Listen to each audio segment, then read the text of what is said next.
मैं इन महिलाओं को विशेष बधाई देता हूं, अपनी शुभकामनाएं देता हूं। फ्रेंड्स, भारत में जितनी सांस्कृतिक विविधता है, उतनी ही खाद्य विविधता, फूड डायवर्सिटी भी है। हमारी ये फूड डायवर्सिटी दुनिया के हर इन्वेस्टर के लिए एक डिविडेंड है।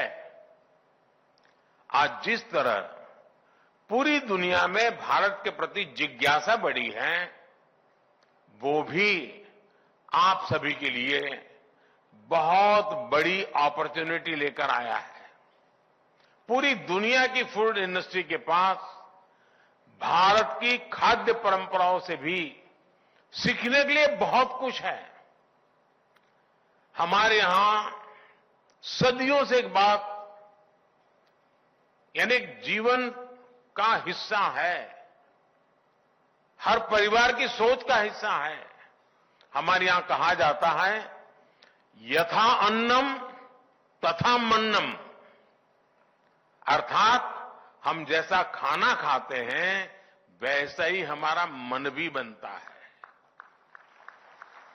यानी फूड न केवल हमारी फिजिकल हेल्थ में बहुत बड़ा फैक्टर होता है, बल्कि हमारी मेंटल हेल्थ में भी बहुत बड़ा रोल निभाता है। भारत का सस्टेनेबल फूड कल्चर हजारों वर्षों की विकास यात्रा का परिणाम है। हमारे पूर्वजों ने फूड हैबिट्स को आयुर्वेद से जोड़ा।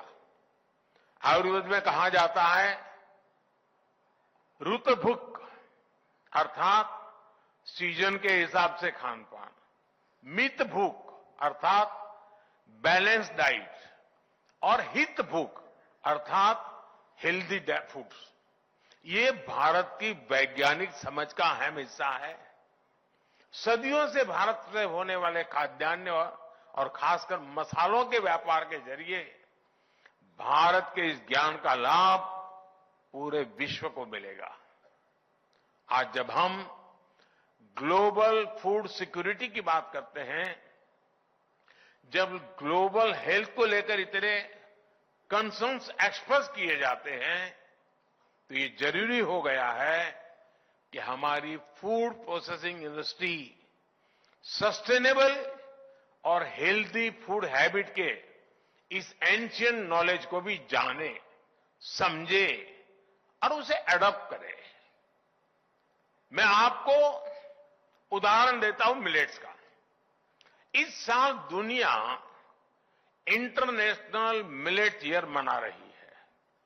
हम सब जानते हैं कि मिलेट्स हमारी सुपर फूड बकेट का हिस्सा है। भारत में हमने इसे श्री अन्न की पहचान दी है। सदियों से अधिकांश सिविलाइजेशन में मिलेट्स यानी श्री अन्न को बहुत प्राथमिकता दी जाती थी। लेकिन ये बीते कुछ दशकों में भारत समेत अनेक देशों से मिलेट्स फूड हैबिट से बाहर होते चले गए।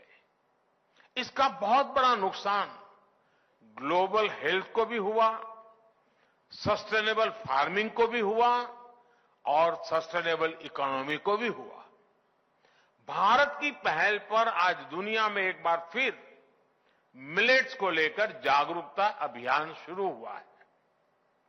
मुझे विश्वास है, जैसे इंटरनेशनल योग दिवस ने योग को दुनिया के कोने कोने तक पहुंचाया, वैसे ही अब मिलेट्स भी दुनिया के कोने कोने तक पहुंचेंगे। अभी जब भारत ने G20 समिट में दुनिया के बड़े बड़े लीडर्स को होस्ट किया और इसी स्थान पे हुआ था, तो उन्हें भी मिलेट से बनी डिशेस खूब पसंद आई। आज भारत में कई बड़ी बड़ी कंपनियां मिलेट से बने प्रोसेस्ड फूड आइटम मार्केट में लॉन्च कर रही है। इस दिशा में कैसे ज्यादा से ज्यादा अवसर बढ़े, कैसे श्री अन्न की फूड मार्केट में हिस्सेदारी बढ़े, आप सब इस पर चर्चा करें। इसका एक कलेक्टिव रोड मैप तैयार करें जिसका लाभ